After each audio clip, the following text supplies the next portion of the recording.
In strife-filled world, embrace all. You made 500 vows. Your fame, a white lotus, is enduring.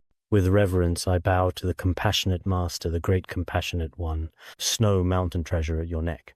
You are joyful, garden of virtues, yogi, twofold, meaning, I pray to Longchen Rabjam, the wise and noble one. Mind has Manjushri, wisdom, practicing Samantabhadra's vows, deeds of Buddha's bodhisattvas. I pray at the feet of the Manjushri-like master, Nikingru Rashan Riai. Manjushri grants you power. I pray to Jigme Phuntsok, grant your blessings for the realization of the pith instructions. In order to benefit all sentient beings, let us all give rise to the unsurpassed and supreme bodhicitta. Starting today, we will begin a journey to study and explore the exceptionally profound and deeply meaningful teachings of Tibetan Buddhism, delving into its rich wisdom and spiritual insights. The words of my perfect teacher, a guide to the preliminary practices of the Longchen Nyingtik Great Perfection. We will all study this treatise together. I believe that everyone who is present here today should already be quite familiar with this Dharma, as it is something that we have all heard about and discussed together before. Within Tibetan Buddhism, traditionally speaking, this Dharma is indeed truly, genuinely, and extremely precious and valuable, and it possesses an extraordinary, rare, and remarkable lineage blessing. Therefore, today let us all give rise to unsurpassed bodhicitta together from the depths of our hearts, and study such an excellent treatise. It should be said that this is the result of the merit accumulated in our past lives. That is simply how I see it. Of course, everyone has their own perspective. I don't know if everyone thinks this way, but I truly feel that within this text, there are countless profound, invaluable, and precious teachings from the great lineage masters. It's like a treasury of precious jewels. As soon as it is opened, everyone can obtain the Dharma that subdues afflictive emotions according to their own karmic connections. Therefore, we sincerely hope that by working together and supporting one another, we can achieve a positive result that will benefit everyone. That all Dharma friends will persevere from beginning to end during your studies and see it through to completion. When we talk about moving forward here, we have two requirements. The first is to have a complete transmission and to clearly understand the content being taught. In the Great Perfection preliminary practices from beginning to end, what exactly is being discussed and what is the meaning of each word, and whether you can personally put into practice everything that is being expressed in your own life. These are aspects that should be very carefully and thoroughly contemplated in detail. Indeed, this is in fact one of our main goals. Another goal is to actually practice the Great Perfection Preliminary Practice Guide. It's not about listening to the words or understanding the meaning intellectually. You must truly, genuinely integrate its content into your own heart, in your real conduct, through both the common and uncommon preliminary practices. Your own mental continuum should genuinely, truly transform. You should become a truly and genuinely authentic practitioner. You must require and train yourself through the 500,000 preliminary practices. This is also one of our goals. In this way, our practice will definitely reach completion.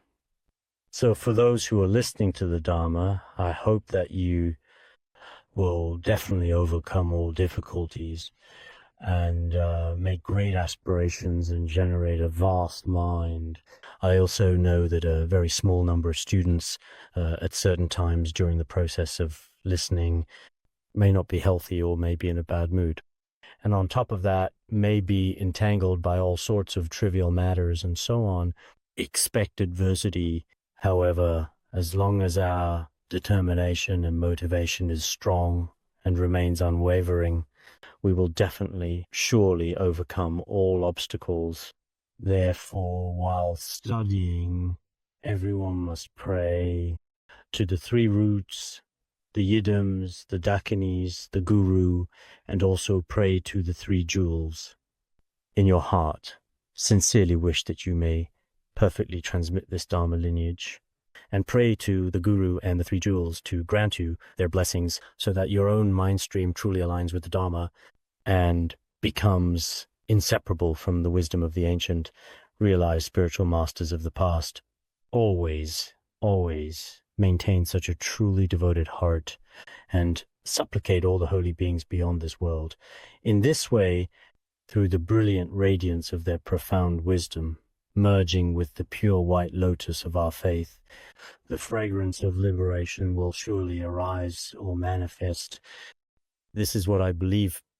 Therefore, in the process of our upcoming study, I hope everyone will read with utmost seriousness, because before we get into the specific content, in Tibetan Buddhism, there are many lineage masters to whom we pay homage, and there are such homage verses. On the surface, these words may seem a bit difficult to understand, but in fact, their content is actually very much closely related to the blessings and realization of the lineage. There is an extremely strong connection, especially between the two. I want to emphasize that during the process of listening, everyone must keep an open mind. Do not think that this is just a teaching of Tibetan Buddhism. We Han Chinese Buddhists don't have to study it or think or have the idea in your mind. This is a teaching of the Nyingma school, and other students don't need to learn it. Actually, this kind of thinking is actually very narrow-minded and extremely short-sighted, because, as we know, nowadays, from a worldly perspective, we should look at things with a very open mind and a sense of foresight in order to truly gain something. Moreover, if we look at the biographies, or in particular the histories of lineage masters from the transcendent perspective, indeed, many masters are able to integrate and unify all the different schools. In the past, some could be considered part of the Nyingma school and also part of the Sakya school. Jamyang Khyentse Wangpo, Guru of Mipham, he received the transmissions from all the Tibetan Buddhist schools. He is regarded as the patriarch of the 7 great lineages. This is how history records it. Even now, there are many masters who also approach the entirety of, no matter which school's teachings, they all integrate them into their hearts. Dharma King, wish-fulfilling jewel, whether it is the Sakya, Gelu, Kagyu, or Nyingma school, he has listened to, carefully contemplated, and diligently practiced the teachings of all the different schools. Moreover, our master said in the Dzogchen preliminary practices, also stated that the preliminary practices actually encompass the teachings of all the main 4 schools of Tibetan Buddhism from the Sakya school. Content from the guidance on the 3 appearances and 3 continuums is included. The Gelug, great treatise on the path to enlightenment and treatise on the tantric path, can also be explained here or described in a bit more detail if needed. The Kagyu school's Ornament of Liberation is also a practice path. Nyingma's great Tariq commentary on resting in the nature of mind, great perfection. These are path stages, and if you want to practice path stages, it is entirely practiced in the manner of the preliminaries. Therefore, the Dzogchen preliminaries nowadays, as you should know, I have also been to many places, including Nepal, India, Sikkim, and Bhutan, as well as the United States, Canada, and so on. Buddhists from many various different schools and traditions all over the world are currently studying this. They study it, and after practice, people use the preliminary practices and have received tremendous blessings and wisdom in their own mind streams. Major schoolmasters taught these practices in the past. This is true now and in the future. So, for few Dharma friends, you shouldn't think, will listening to Tibetan Buddhism actually have any negative impact on me, or for me personally, or is it even necessary since I belong to another school? In fact, such thinking is actually simply not correct at all. Take the Five Sciences Buddhist Institute founded by His Holiness Jigme Phuntsok. Whether it's Chinese Buddhism or Tibetan Buddhism, disciples from all 4 assemblies of every school are continuously studying there. Because the spirit of Buddhism is first and foremost to give rise to bodhicitta, combine 2 great collections in the middle. finally realize. So in this regard, there is no difference whatsoever between any of the schools. Therefore, His Holiness also said about the Dzogchen preliminary, as well as the Pure Land school in China, which is based mainly on the Amitabha Sutra, the Huayan school centered on the Avatamsaka Sutra, and the Chan school focused on the Diamond Sutra, and the Tai Tai school, which emphasizes the Lotus Sutra, and so on. All the content of Chinese Buddhism can also be said to be included within it. Through our study of the preliminary practices, when we compare it with the actual practice methods, we can see that all pure and undefiled teachings, absolutely without exception, from the ultimate perspective, can be said to be completely harmonious. Therefore, at the very beginning, absolutely all Buddhists, without exception, must accept this Dharma with very sincere faith. This is very important. Otherwise, when we study this treatise, for example, we are learning another's Dharma. In fact, such practice is unnecessary for me. Such statements and ways of thinking should be considered unreasonable. Next, I will provide a brief introduction to the text to everyone, literally, and explain it in detail. Preliminary Practice Guide to the Great Perfection, Longchen Nyingtik, my perfect teacher. Literally, it should be quite clear what is called the Great Perfection. In Tibetan Buddhism, it can indeed be said to be the supreme Dharma. That is to say, all phenomena within samsara and nirvana can be fully included within one's own mind. The luminous mind and the mind of emptiness, these are inseparable states. If someone can realize such a state, then they have already truly attained the full realization of the luminous great perfection. This state of great perfection, in other schools, can be referred to by practitioners in different teachings and traditions as seeing the nature of mind, non-dual wisdom, Mahamudra, and so forth. Each religious school has its own name for it. Therefore, in terms of lineage, the great perfection has many divisions throughout history. But to summarize, there are Buma Nyingtik, Longchen Nyingtik, and Khandro Nyingtik.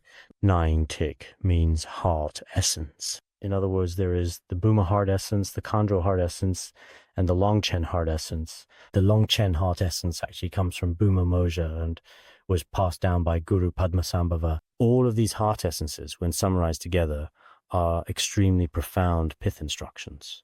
For example, the Lama's heart essence is also transmitted from within these lineages. 4 heart essences and 7 treasuries belong to this. Within Tibetan Buddhism, these are truly genuine wish-fulfilling jewels. There may be people who have never studied them. If you haven't studied them, we need to explain. It might not be very necessary to talk about the many merits of the wish-fulfilling jewels. But as for myself, I have indeed listened and contemplated for so many years.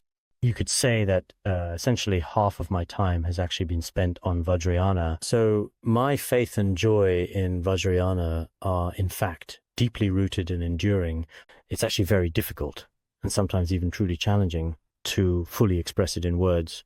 Therefore, here we are talking about the heart essence of the Longchen Nyingtik in Dzogchen, the essence and the most refined quintessence of all the Buddha's teachings, which is known as the heart essence, is called the heart essence. This teaching is a preliminary guidance. Why is it called preliminary? No matter which practice you engage in, as long as you wish to attain accomplishment, if you study the Sutrayana, Vajrayana, or other school, this serves as a prelude, a preliminary step. It is a guiding text that you must go through at the very beginning. It's like trying to reach a destination. If there is no one to clear the way, if no one guides you, it's impossible. Through such preliminary practices, many principles that we do not understand, we come to understand them by relying on its words and content. Ultimately, it truly helps us find the true path to liberation. Such a supreme treatise, therefore, the preliminary guidance text, truly has an extremely broad scope within Tibetan Buddhism. Now, its influence is not limited to Tibet. especially in the Han regions, where many people truly, genuinely, and deeply have profound faith in it. This is blessings of author, lineage, masters. When we talk about the Dharma, we mean blessings. If we do not talk about blessings or faith, then it becomes just ordinary worldly judgment, like some thesis or academic research, theoretical understanding. It cannot truly transform the mind. So I have always believed the blessings of the preliminary practices of Dzogchen are indeed, without a doubt, truly incredible. For example, I have translated more than 20 books, but of these, the preliminary practices of Dzogchen should be said to be the fastest selling and most quickly requested. Each time we print 10,000 or 20,000 copies, and in just a few days, they're all gone, sold out. Then we stop printing again and again. And this has also been the case with the Chinese version. I heard that the English version back in the 90s was already translated by the Light of Lotus Center. After the translation was completed, it also sold extremely quickly outside. Because of this, everyone should in particular realize that it has unique blessings, and its content is the unparalleled wisdom of H.H. Patrul Rinpoche expressed in words. Whether Han Chinese, Tibetans, or others read it, there is an inconceivable power. Someone in the past from whom I also received many teachings, Khenpo Jinwang, when Khenpo Jinwang taught the Dzogchen Preliminaries, he said, preliminary practices of Dzogchen, even just a single section, for example, a short, concise phrase, or a single page of content of written material, if someone reads it, the blessings of this Dharma will merge into their heart, and their mental continuum will transform differently. Because whether the words are about relying on teacher or samsara, they seem like simple words on the surface. But in reality, they all deeply touch the heart. They allow our mind stream to be transformed, even within a short period of time. So this time, I truly, really hope as well from the bottom of my heart that Dharma friends will not give up halfway through. You must listen to the entire teaching in its entirety. During the process of listening, you must contemplate. In this way, many people's practice will definitely reach completion in the future. The previous teacher of His Holiness was Lama Lodro. Lama Loju was a disciple of Lama Yike. I mentioned this some time ago as well. Throughout Lama Lodro's entire life, his greatest emphasis was on having everyone practice the preliminaries, not doing 500 zero accumulations, His Holiness said. The 500 zero accumulations are simple and can be done quickly. But the most important thing in particular is the practice of the common preliminaries, such as those at the very beginning. This practice can't be done overnight. 1-2 months, 1-2 years. You must treat it as a lifelong, the most important task or practice. Only in this way will your mental continuum transform. Lama Lodro and Wish-Fulfilling Jewel and the senior disciples inheriting their teachings, truly no matter what kind of adverse conditions, difficulties, or obstacles to their practice they might possibly encounter along the way, they will never, under any circumstances, casually change their resolve. Absolutely not. Otherwise, we would be the same as before, and nothing would change now either.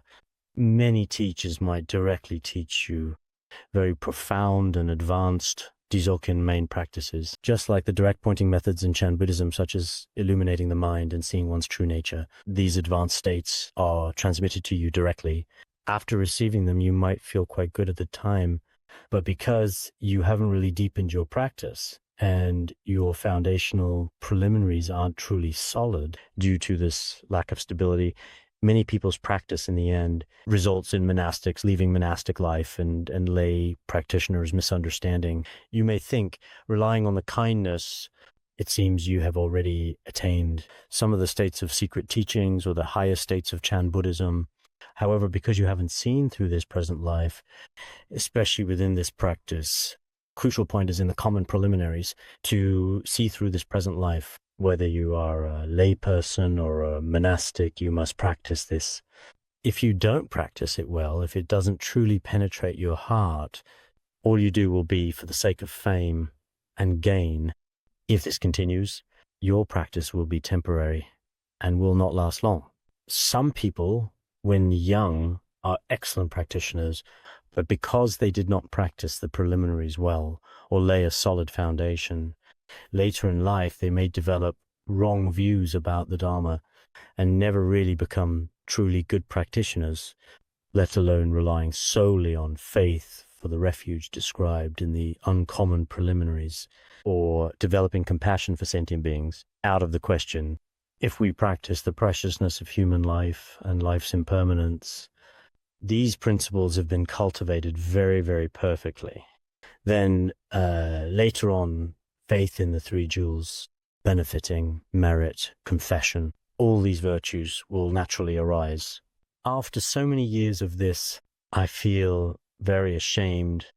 But on the other hand, I can also say with pride, the elder disciples who have listened to and received teachings from His Holiness, the wish-fulfilling jewel, for many years, I truly believe that in the not-so-distant future, in their own lives, each of them will also attain their own unique and special realization methods, each in their own distinctive way.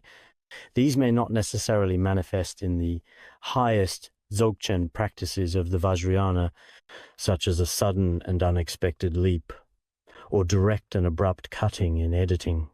Because many of the Master's disciples reached higher levels of realization, they no longer spoke about what I saw today or what realization I have now. They would never say such things. They appear humble, as if just practicing or reflecting on impermanence.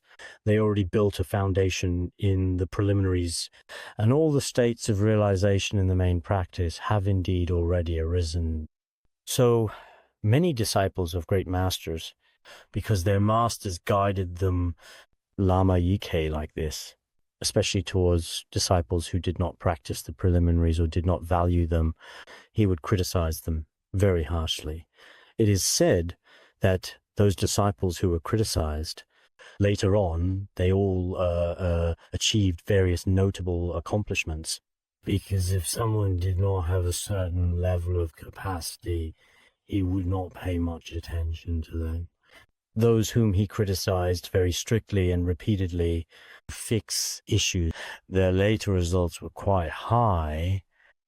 Teacher, His Holiness the Dharma King, although not like others, in his unique way, criticism every day, but sometimes, especially during practice of preliminaries or process of generating bodhicitta, he would also display such conduct. Looking back later in life, one can see the significance of these displays, as explained in 50 verses of Guru devotion. This is a unique kind of blessing.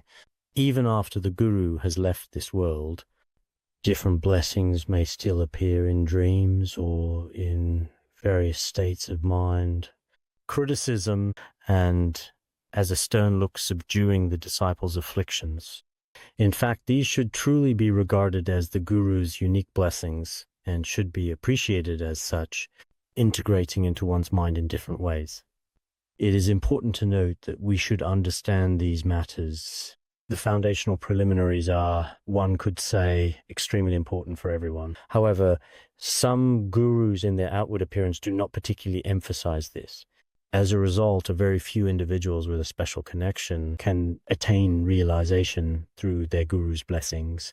But for the vast majority of people, the foundational preliminaries are in fact absolutely necessary. That's why I often think this way, why many disciples of wish fulfilling and the power to spread Dharma and benefit sentient beings is strong. Moreover, people in the world are not easily led to develop wrong views about the Dharma, because none of them go around saying, I am realized or I am enlightened. Depends on past life and future life. Generally, the truly qualified lineage disciples of our gurus are still very humble and modest in their demeanor. But actually, the main reason really lies in the fact that it is in the preliminaries. So for me, the transformation in my life should be said to have come from relying on this text, the preliminaries. I think that many people here were like this before and will stay. So therefore, during our collective study of this treatise this time, the degree of benefit each person gains will certainly be different. I hope everyone will approach it with a perspective of listening and contemplation and understand the meaning of every word and sentence. On the other hand, with sincere devotion, pray to your root guru. Once all necessary conditions come together, even though you may be just an ordinary worldly person, your mind can still be gradually transformed into truly genuine wisdom and deeper understanding of the Dharma. So during the process of studying, of course, I may not explain things perfectly, but regardless, as we have mentioned before, most of the senior Dharma friends, as you may recall, should already be quite familiar with the words and phrases in the text.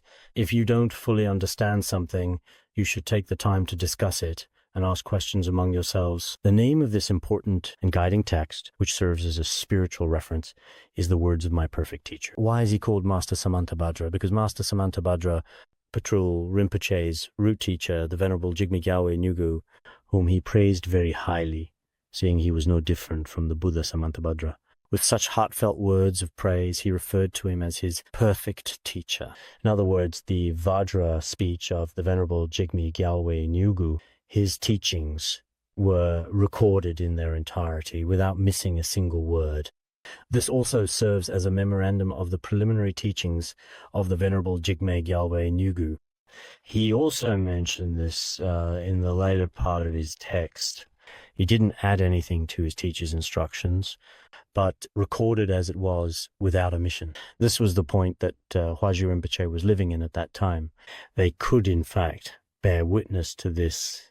Patrul Rinpoche said, "I've recorded all my teacher's instructions, but now, from the perspective of us later generations, if Patrul Rinpoche's words were written down, is also no different from Venerable Jigme Gyaltsen Nyugu, because for us, speaking of Tibet, Venerable Jigme Gyaltsen Nyugu is not famous, whereas Patrul Rinpoche is extremely famous. Yet, with utmost humility, he said, I simply cannot bear, nor could I ever endure, to forget even a single word, not even one of my teacher's instructions." He insisted on recording all of it. In this way, when we, the later generations, study it, we can truly connect with the teacher, especially for us in the Longchen Nyingtik tradition. By relying on the spiritual blessings of the lineage masters, combined with one's own heartfelt prayers, countless individuals have attained spiritual realization. Many of them did not primarily rely on strenuous or forceful effort in any way, nor on research or other such methods to achieve realization. Most simply recited practices, such as the preliminaries of Longchen Nyingtik in Tibetan Buddhism, are often spoken or recited aloud. For this preliminary practice, at the beginning, its content should be specifically that of Venerable Jigme Lingpa. The text was later compiled by one of his disciples, Jigme Chonyu Wangpo, the renowned Tibetan master, also known as Dodropchen, who carefully edited and compiled it. This prayer text, that is, the preliminary practice liturgy, is recited and studied alongside the accumulation practices. Most people attain realization through this method. According to the tradition of Venerable Jigme Phuntsok, following the revelation of the liberation path, we recite before the Dzogchen preliminaries. Revealing path liberation, great perfection brings realization. So many people do not exert themselves extremely hard reciting scriptures and studying logic. Actually, it's not like that. They just recite the preliminaries, sitting comfortably, and suddenly become completely enlightened. Just kidding. If that was the case, our group would lose confidence. We need to keep studying and reflecting. The following was composed by Patrul Rinpoche. The history of Patrul Rinpoche is also mentioned at the beginning of the preliminary practices. In summary, he is the inseparable emanation of Bodhisattva Shantideva, Avalokiteshvara, and the great accomplished master Shavaripa. He is an accomplished master, the embodiment of these three. In the history of Tibetan Buddhism, he should be regarded as truly remarkable.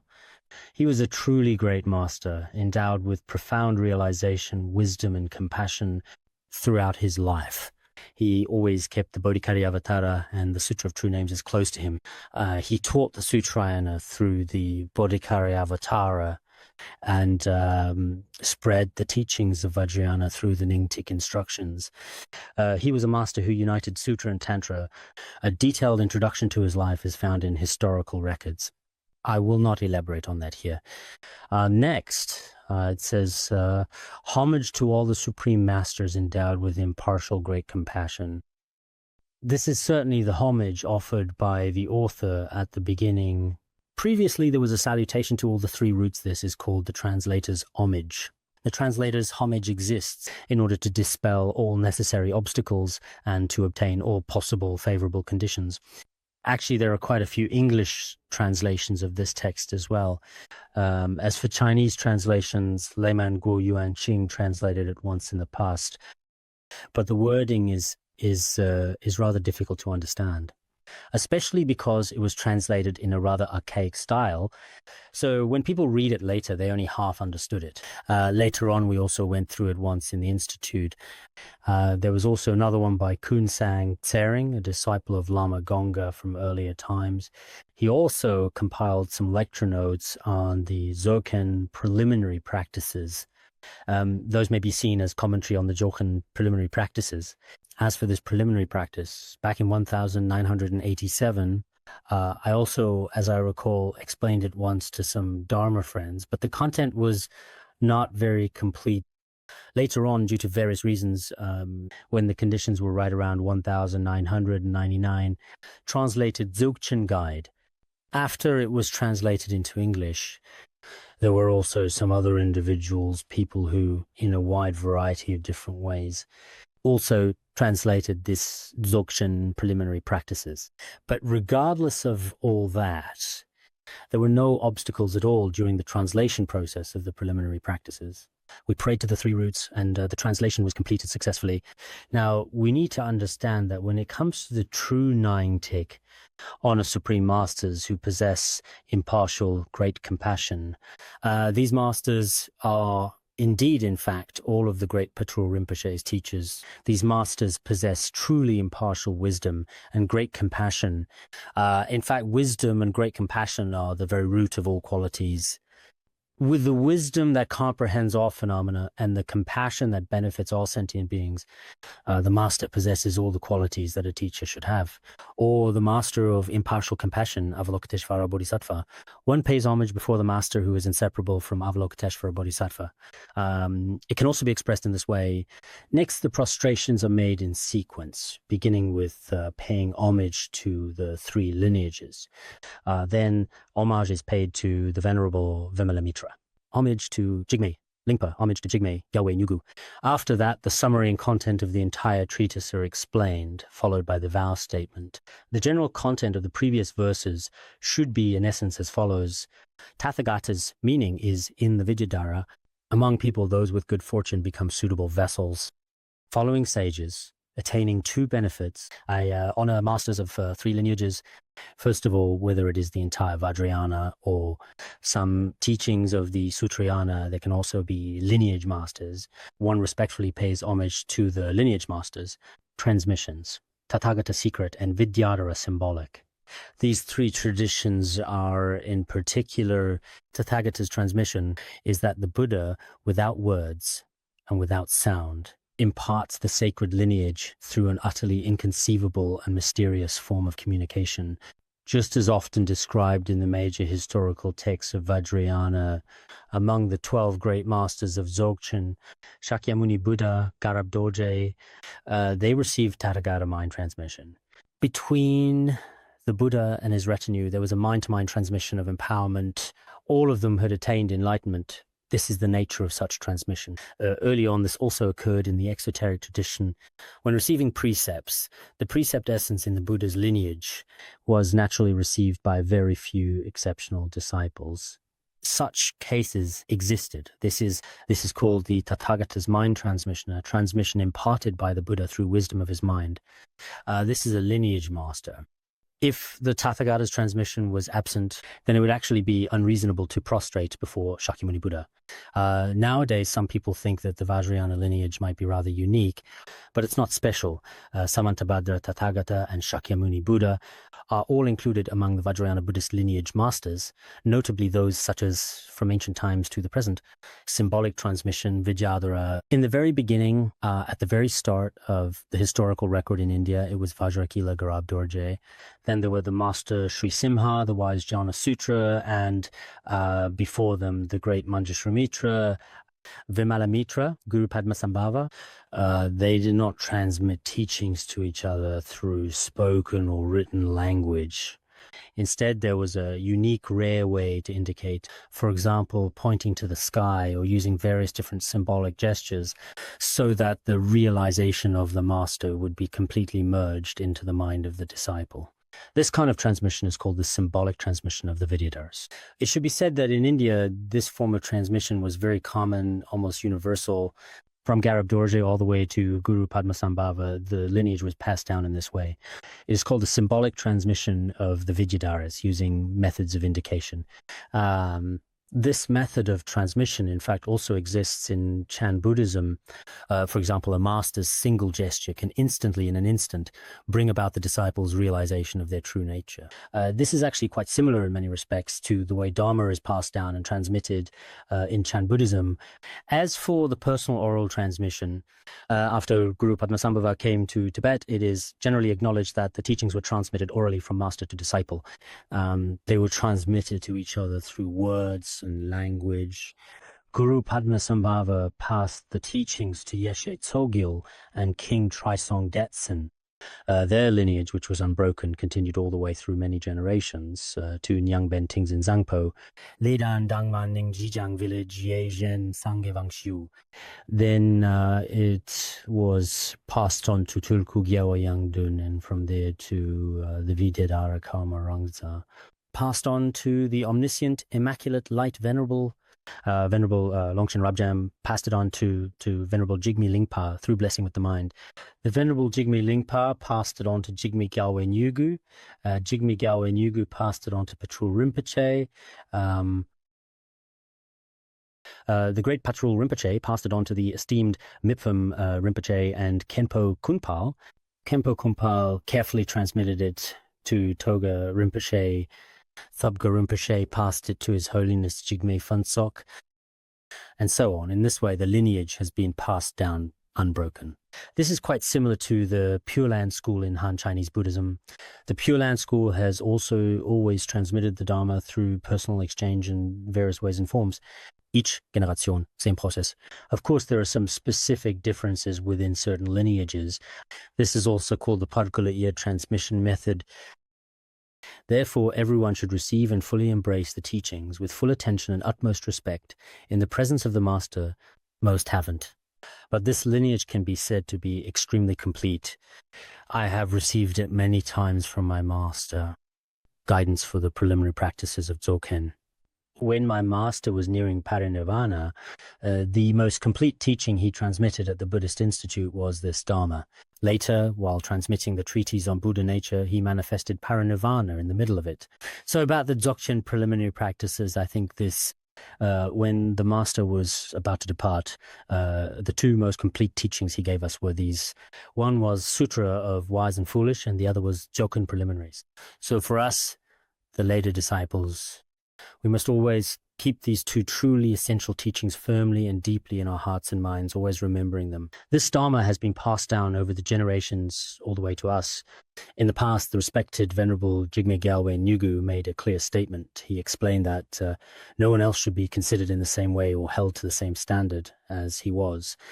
All the other masters were manifestations of Buddhas and Bodhisattvas.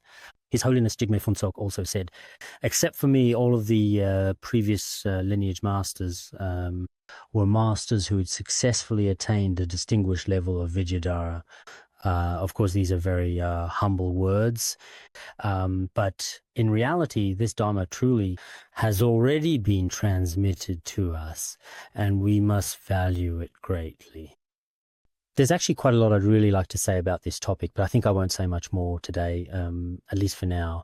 I hope that you will always and sincerely continue to maintain faith in the revered and respected masters of the three great lineages. This is crucial. Actually, this is how I see the Dharma. Without faith, there's simply no way to talk about attaining enlightenment. Nowadays, some young people seem to lack faith in the Dharma in their lives. If you ask them to discuss theory in detail, as you might expect, they can indeed speak very eloquently. They can explain all sorts of theories quite well.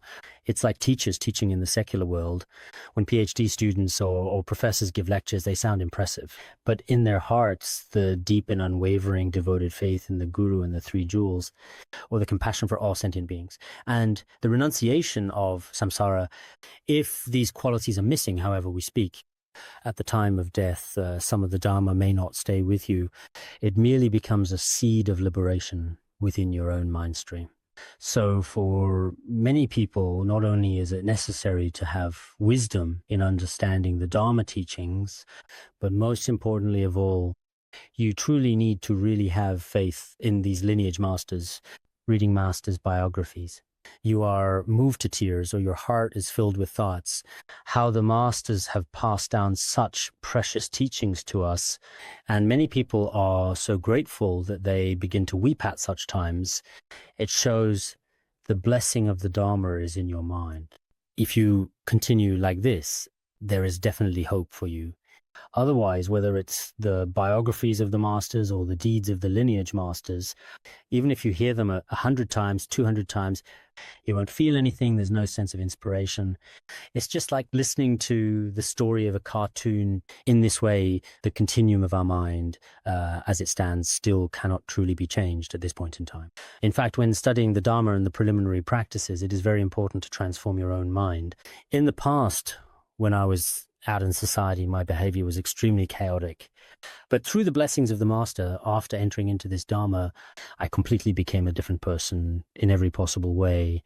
I think this kind of behavior really is, without a doubt, truly indispensable and most absolutely crucial in the overall process of carefully studying the preliminaries. Here, it also says that among people, those individuals who are considered to have especially auspicious relationships and connections, as well as exceptionally good fortune, in particular, the masters of the three great lineages, on the one hand, follow in the footsteps of the eminent monks and accomplished masters, and at the same time, they have already thoroughly and completely perfected the two great endeavors. The first is benefiting themselves, which means striving for personal growth and self-improvement. The second is, in front of such masters of the three great lineages, we should wholeheartedly pay homage. As the ancients said, when drinking water, remember its source. We must always, whether it is our present realization or the blessings of the Dharma in our experience, actually have a source. And that source is none other than what is encompassed within the three great lineages. Therefore, we must show the utmost respect to the masters of the three great lineages. We should pay homage with a heart full of devotion.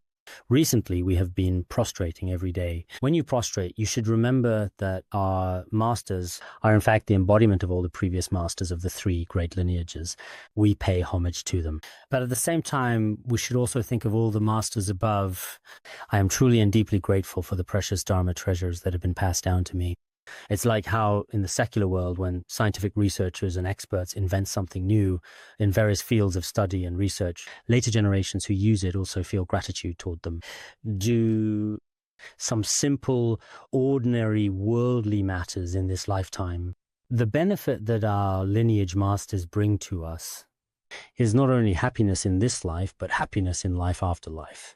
So those with foresight and wisdom will truly never lack a heart of gratitude. They will definitely have a very strong and sincere sense of gratitude. Now let me talk about the first verse of prostration to the Venerable Guru Vajrasattva. In the realm of Dharmata, you realize the secret meaning of the Dharmakaya.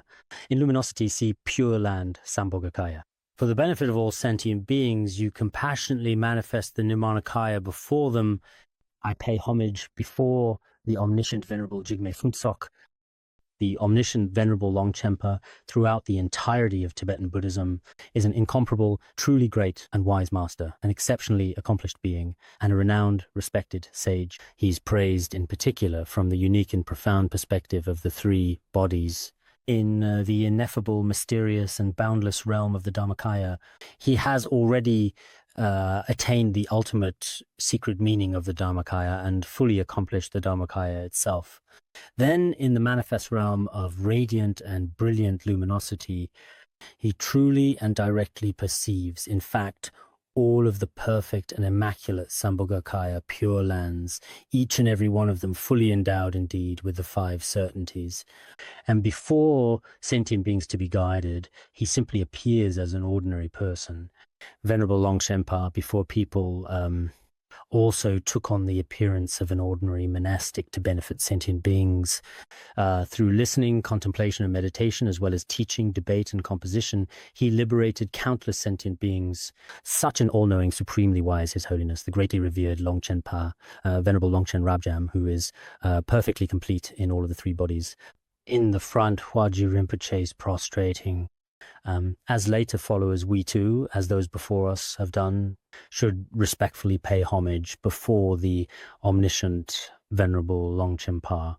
Because Longchenpa, for the entirety of Tibetan Buddhism, and even for the benefit of all living sentient beings currently on earth today, indeed his contributions are truly indelible, leaving a profound and lasting impression that will continue to inspire and influence people for many years to come. Unlike what people in the world really call both Dharma kings, the Dharma kings of today are often created through publicity materials and various connections. They can also be manufactured, actually. But without any actual realization or any truly special merit or genuine accomplishment in sincerely benefiting sentient beings, being called a Dharma king, in my view, doesn't mean much. Someone like omniscient Longchenpa is different. All of his later lineage disciples, whether Tibetan or Han Chinese, I truly believe that anyone who prays to Venerable Longchenpa gains a measure of accomplishment and realization. This is something that through years of listening, contemplation, through my own careful observation and thoughtful reflection over time, I have truly seen and come to clearly the entire life story of the great and highly revered, omniscient, Venerable Longchenpa. I have also translated his biography before in the past. I really hope many people will come to understand that these masters are truly completely different from the ordinary teachers of today. Nowadays, many people can easily write, and these biographies might even... I have read an ordinary person's biography, even exceeding that of Venerable Longchenpa, but the content within them, some things may have simply been embellished or added. Regarding the true life stories of some accomplished masters of the past, there's no way to compare them with some people today using words. It's just like the patriarchs of the Pure Land School in China, or the when you compare their contributions to those of ordinary people today, we as people who come later probably can't express it in words. It should be something that is clear deep within our hearts. Lineage, master, blessings, realization, whether in spreading the Dharma as a whole or in the activity of liberating sentient beings, it should be said that they have truly extraordinary qualities. But we, as later generations, sometimes try to explain these things through words or writing, but we simply cannot truly express everything that is in our hearts, no matter how hard we try. So here it is said, we pray to the omniscient, stainless, most revered, highly venerated, and compassionate Lord Longchenpa, who wrote Great Chariot Commentary Resting in the Nature of Mind, Great Perfection. Patrul Rinpoche greatly praised this treatise. This treatise can also, in essence, be considered the treatise on the stages of practice for the entire Tibetan region as a whole, in its entirety. Indeed, its teachings are extremely rich. In the past, we too relied on the blessings of our precious guru to deeply study it thoroughly. I personally feel that whether it was myself as the speaker or many of you as listeners, there was a certain joy at that time, back then, that I remember so clearly. Perhaps that kind of joy will remain deeply in your hearts within each and every one of you forever.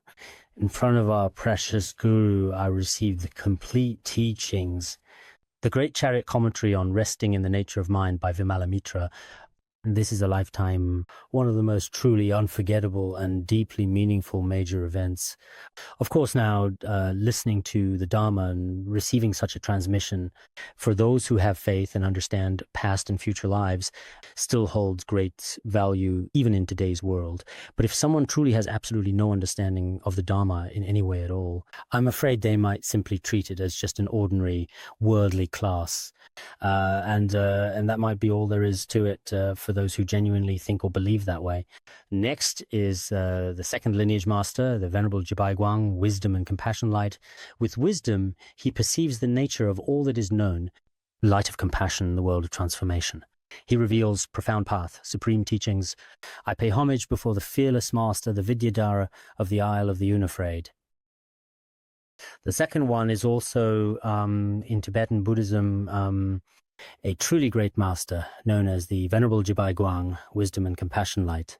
The Venerable Jibai Guang is widely celebrated and praised from three important aspects, namely wisdom, compassion, and power. His wisdom can illuminate all conventional and ultimate phenomena, completely penetrating and absolutely unobstructed in regard to all things and all dharmas. His great compassion, the radiant light of his boundless compassion, which is immeasurable, manifests throughout the entire world of sentient beings, all to be gently guided. It is not great compassion that only a very few people have, limited only to their own parents or to a select few sentient beings, typically. It is not like that. It appears before all sentient beings. It is also mentioned in his biography that Venerable Jibai Guang said, I specifically spent 7 years carefully cultivating great compassion. The Dharma lineage I uphold and the Dharma texts I compose will definitely benefit sentient beings. This is stated in biography. These masters all devoted 7 years to cultivating great compassion. When we do the 500 preliminaries, some say, 2 years? That's too long. 2 days should be enough.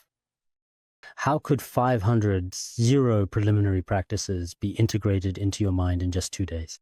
Such a renowned, wise, and enlightened master in his teachings unveiled and illuminated the profound and timeless path of Tibet. That is, the 9-tick tradition, the heart essence lineage. In fact, when he was actually praying quietly and with deep reverence in front of the magnificent great stupa in Nepal at that particular time, the wisdom Dakini bestowed this Dharma upon him. From then on, he established the 9-tick tradition in Tibet, the heart essence teachings. Within Tibetan Buddhism, the heart essence teachings are considered extremely profound. Heart essence teachings, countless people have attained being a Vidyadhara realized master. Therefore, his greatest and most significant contribution to Buddhism was indeed the founding of the heart essence lineage. This supreme and important teaching could be revealed and spread among people. Such great renown belongs to the master Vidyadhara Jigme Lingpa. Jigme Lingpa is the name he is known by as a turton, a treasure revealer. At 6, teacher named him Noble Wisdom Compassion Light. But later, as a teen, he revealed Terma treasures and was then called Jigme Lingpa, Master of the Fearless Isle. He can also be said to be in Tibetan Buddhism an exceptionally remarkable great master. The author, Patrul Rinpoche, pays homage before Noble Jigme Lingpa. As later followers, we too should frequently pray to these masters. If you don't have any other prayer texts, then just frequently recite the few prayers at the beginning of the preliminary practices. Pray before Venerable Jigme Lingpa and pray before the Noble Longchen Rabjam. Also, continually pray before the lineage masters in this way. By praying like this, many of the afflictions and difficulties that we experience within our own mind stream can truly be eliminated through the blessings and guidance of the masters. Intangible wisdom and genuine great compassion should, in fact, naturally arise as a result. Therefore, I have always believed that respectfully praying to the root guru, this is a very important, truly significant thing. All right, let's stop here for today.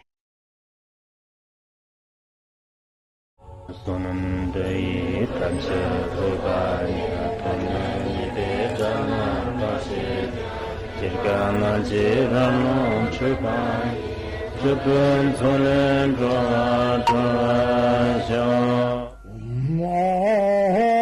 Bandharangara Barna Asagorda Bandara Padma Sada Bandara Padma Sada